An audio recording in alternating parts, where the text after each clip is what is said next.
Hello and welcome to the Graceful Growth Podcast, a show where I dive into this never-ending journey of growth that we're all on in this life. Here, I welcome transparency and vulnerability, along with some laughs and some love, in an effort to create a safe space to learn and grow from one another. Whether you're a new or returning listener, I am so grateful that you decided to spend some time with me. I am your host, Brianna Bonner. Now let's get to the growth. Hello.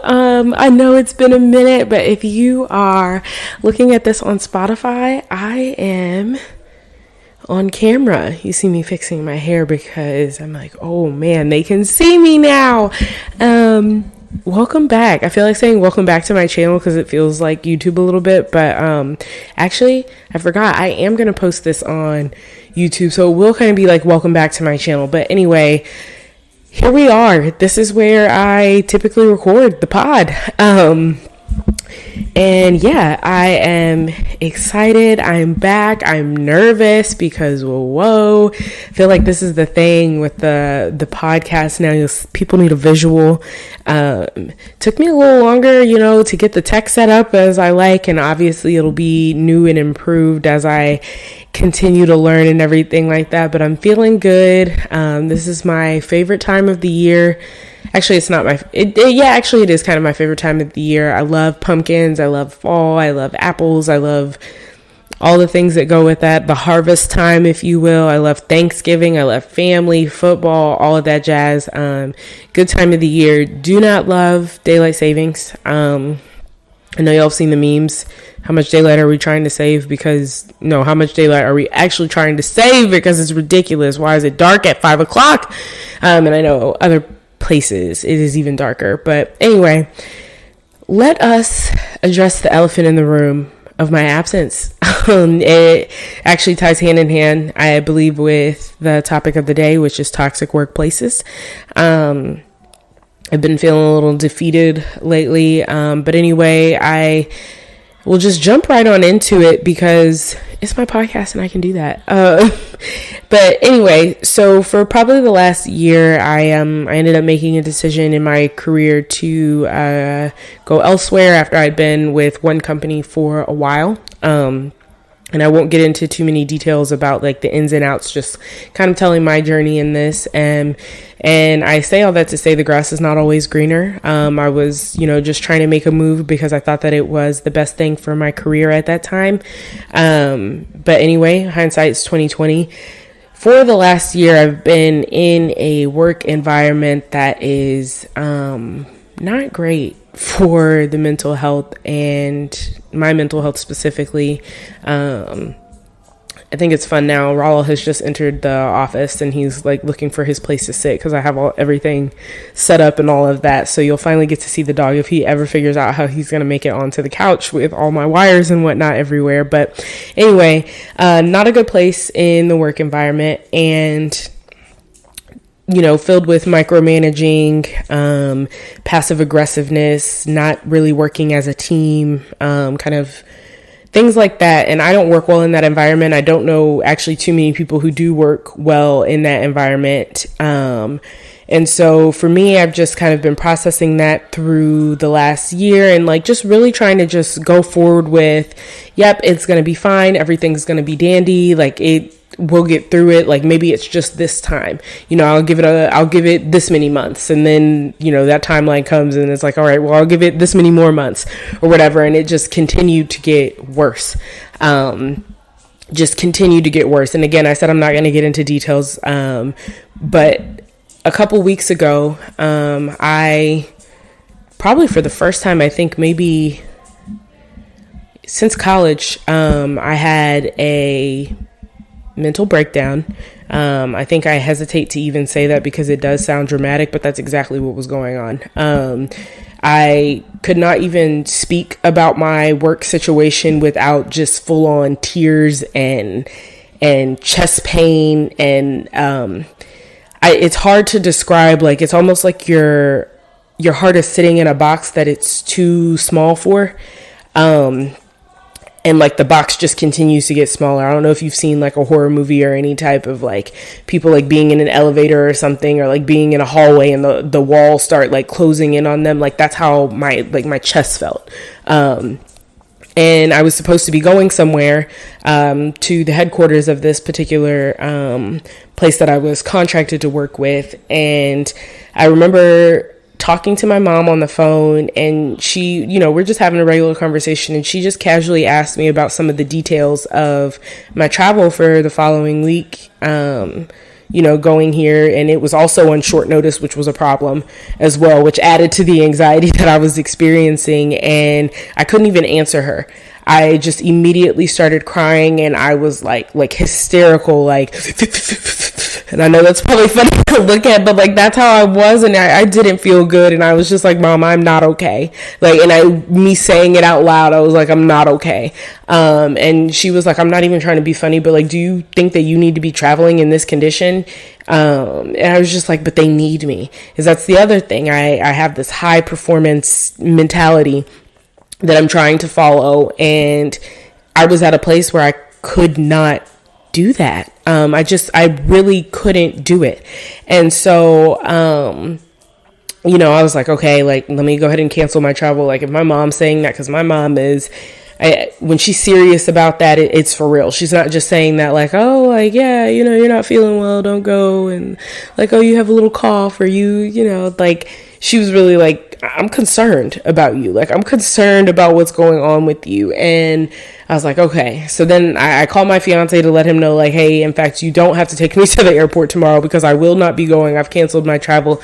Could not even say that to him, because I was so disappointed in myself for not being able to carry through with what I had said that I was going to do, even though like my rational side of me was just like, girl, you have cried every day for like the last 2 weeks about this job, specifically about this job. What, like, there's no reason for you to go. Like, I was literally dreading going, and like the nature of the meeting too, it was unnecessary for me to actually travel to this, but I digress. So anyway, all that's happening. I had been applying for different jobs for probably about 3 months prior to this anyway, and interviews, whatever.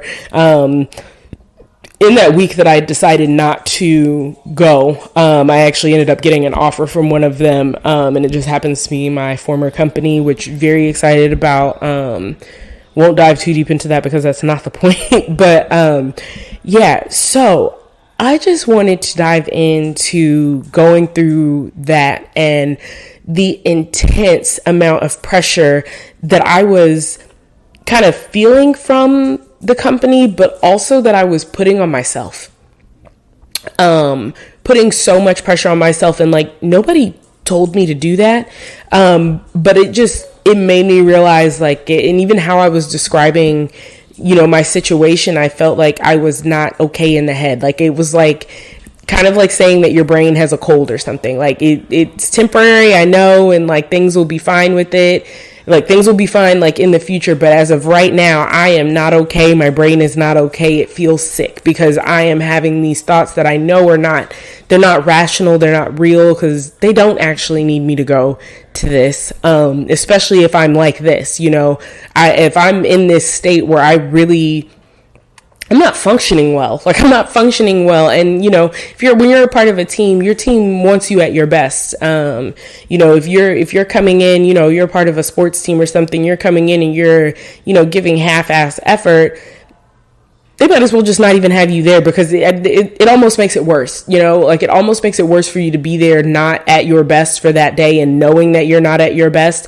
And when I say at your best, I mean like you are trying as hard as you can for that day. I wasn't even in a place where I could try as hard as I could. I needed to rest. I truly needed to rest. And it was like that environment, I just felt like I could not rest.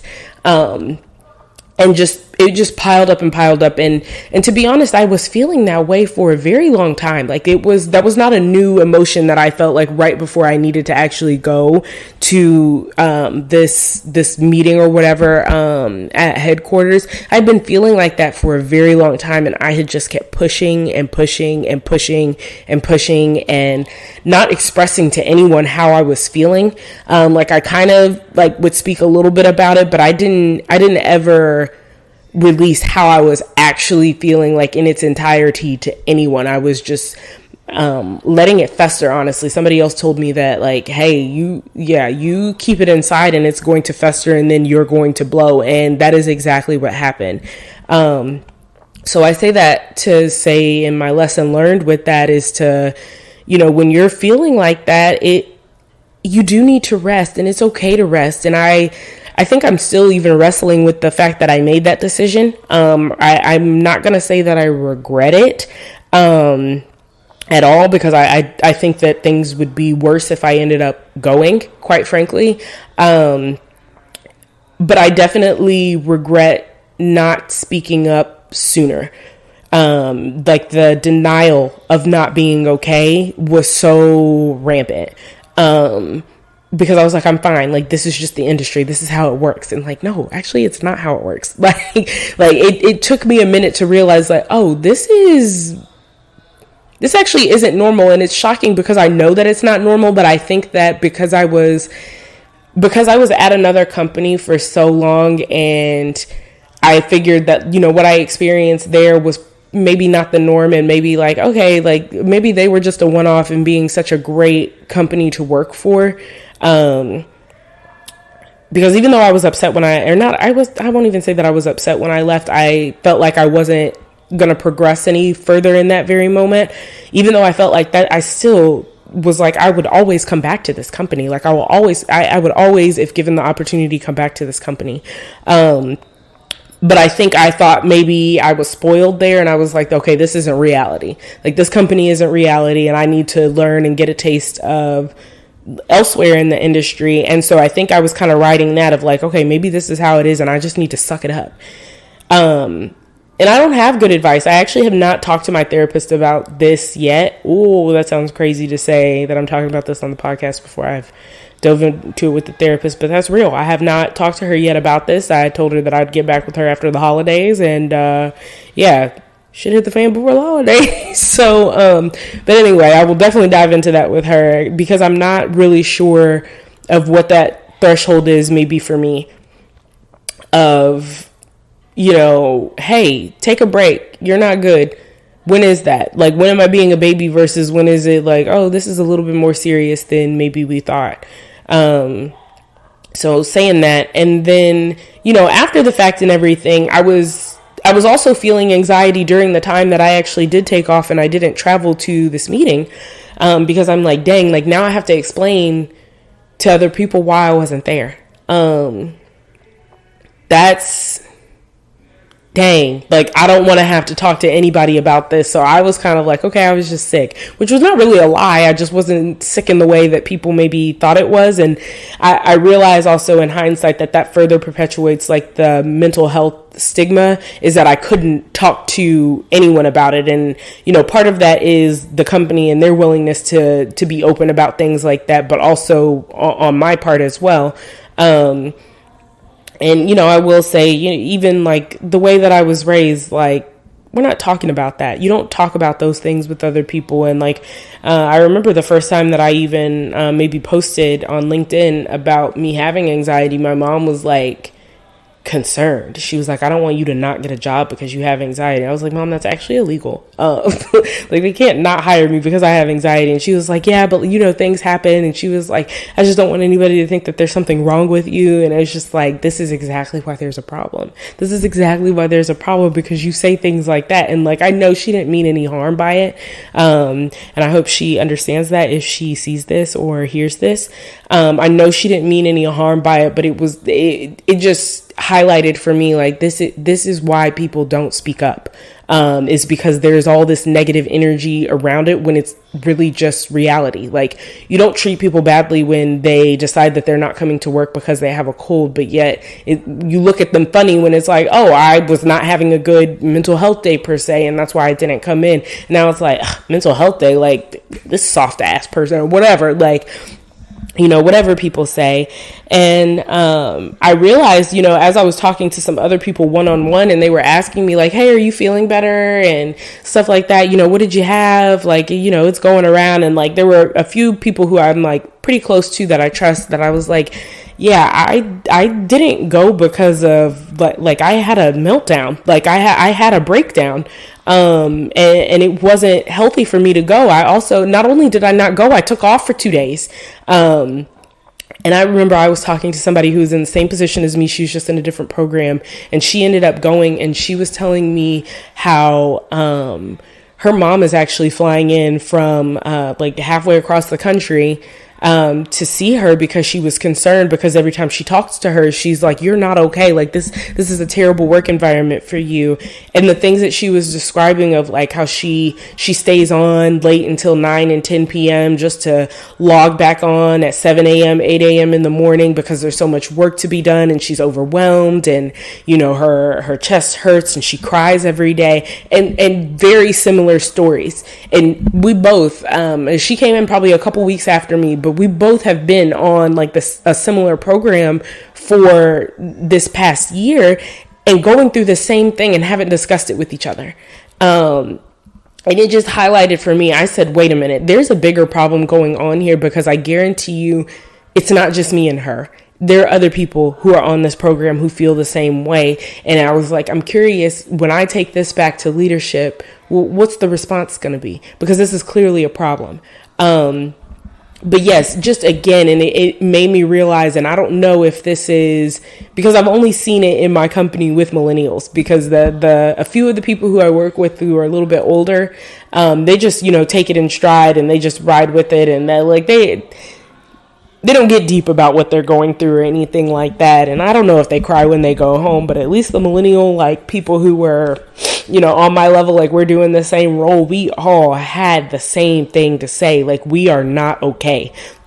Mentally, we are not okay in this job, and how we don't want to say anything to anyone because we are so scared of, first of all, what the response is going to be, but also this high achiever. And I don't know if there's a word for this, with labels and everything. I don't know, but outside of a high achiever, obviously, I don't know if that's a condition, a way of thought, or, just how you were raised, whatever it is. But there are people who really aspire to do great things and hold themselves to a high standard in terms of, the things that they do, especially, it could be anything, maybe sports or, creativity, or, in your corporate job there. And I think in my industry specifically, you almost have to be a high achiever in order to succeed, because if you're not, you're like on the other end of the spectrum where it's like, no, you actually kind of suck. Like, there is no like middle ground in my industry, or at least the middle ground is never highlighted. You're doing amazing, or you're doing really bad, and then everyone else is just kind of like in the middle. But anyway, the people who, rise to the top quickly, we all kind of have the same thing going on, where we're high achievers. We expect a lot from ourselves, but then there's this unspoken darkness that kind of comes with that of, what happens when you don't feel like you're achieving? What happens when you don't feel like you're being successful, or that you're not meeting the bar that you've set for yourself? And it's like, and you get irritated with people who have kind of set their bar here, and I'm taking advantage of the fact that I'm on camera, but they've set their bar here, and you're up here, and like, to them or to you, it feels like they're not meeting, the expectations, when in fact your expectations are just higher. But there's a frustration that comes with that. And that adds to okay, I'm not meeting my own goals. This person definitely isn't meeting them, and I have to pull this weight for them. And, the praises are high. Everybody's like, oh man, you're so amazing, this and that. And then they give you more tasks to do because of that. Further stressing you out. And it's just interesting to see. I don't really know what the solution is for that. And I'm going to work with my therapist on, how do I set those boundaries within work of, when is it's a time to rest and it's a time to play and it's also a time to work. And when do I set those boundaries? When do I say enough is enough? Like when do I stop taking one for the team? When do I stop taking one for the team at risk of my health, at risk of my mental health? And this may not resonate with everyone. But I think the people who it is going to resonate with is going to really touch you. Because it's so real. And I've had moments like this before, but they're quickly like overridden. This was one of those instances where it's like, I think before I'd been in situations maybe, and like once that deliverable has been met, or once we reach that goal, it's over with. But in this case, which I've never experienced before, it was the environment. Every single waking moment that I was logged into work, awful. Every aspect about it, just every aspect about it, toxic environment. All the time, to the point, the Sunday scaries, like legitimately, I'm thinking about all the things that I have to do on Monday, on Saturday night. Why am I doing that? And it takes away from me being able to actually enjoy my weekend. And it was like mentally, I was clocked in all the time. I might not physically be logged in, but mentally I was clocked in all the time. And man, just in hindsight, and I think the only reason why I'm able to even speak about it right now is because I've put in my my resignation, and so I know that I'm not going to be dealing with it for much longer. But even now, thinking about it, I'm like, yep, I got a lot of stuff to do on Monday, with some deliverables that need to be met already. And while there's like a little pain of anxiety there that is not making me feel good, it's not nearly as bad as it has been. But yeah, I don't even, my mom said that she's proud of me because I took the step to be like, I can't do this anymore. I'm not going to do it anymore. But there's so many people who are not in that situation or not in a position to be able to leave their environment. And I mean, like, a toxic environment at the workplace is like a toxic relationship. It begins to eat at every aspect of your life. And it was definitely happening for me. I was not going out with my friends. Not that I didn't have the time to, not that I didn't have the energy to, but my mental capacity for being around anyone and not thinking about work and how miserable it was making me, I couldn't do it. And yeah, I guess as I was saying this, I'm like, okay, what's the point of me even making this podcast? This is not helpful. This is not encouraging. It's actually kind of like, what the heck? Like, this is not, but that's not the point of this. My whole point in the podcast was to be vulnerable about things. Because I do think that it helps people to know, like, okay, I'm not the only one going through something like this. And like, I think that just based on maybe things that my friends and family have had to say to me, I think that some people get the impression that I don't go through anything, or that my life is never really hard because I wear it well. So that's why I kind of have created this platform. And I don't think it's important to define exactly why I have put myself out here on this platform, but I definitely want to highlight the nasty side of, being successful and a high achiever in the workplace. Because don't get me wrong, I am definitely a corporate, like, not anomaly, but I thrive in the corporate workspace. I love working in the corporate realm, but there's some ugly parts of that. There's some ugly parts of that, of like how I get to be this successful. Like, people are like, oh, again, you're so great. Like, yeah, you do not know the mental anguish that I'm going through in order to accomplish this. Like, so I think it's important to talk about. I don't think it's talked about enough, or maybe I'm just not in the right places where it is being talked about. But, I say all that to say my message is rest. If you feel like you need rest, if you feel like you're on the verge of burnout, it's go ahead and take that rest. Go ahead and book yourself a little massage. Go ahead and take that Monday off, Friday off, and give yourself a 3-day weekend if you can.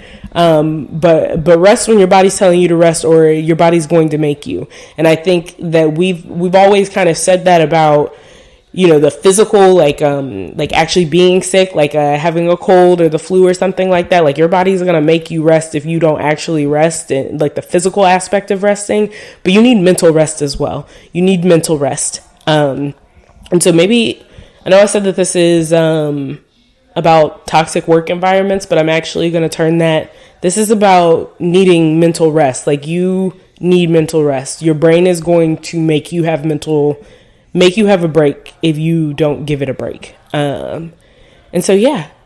Anyway, this has been exciting and fun because a video is here with it. I will definitely be back. It will not be freaking months before I actually post another podcast, but I am back. We are here. I say we, it's just me, but I'm here. I'm about to be putting out content again, and bear with me while it's not going to be fancy like some of these other podcasts, but as I figure it out, hey, give me some grace while I grow. And yeah, thank you for joining me. See you next time. Like, actually see you next time. Bye.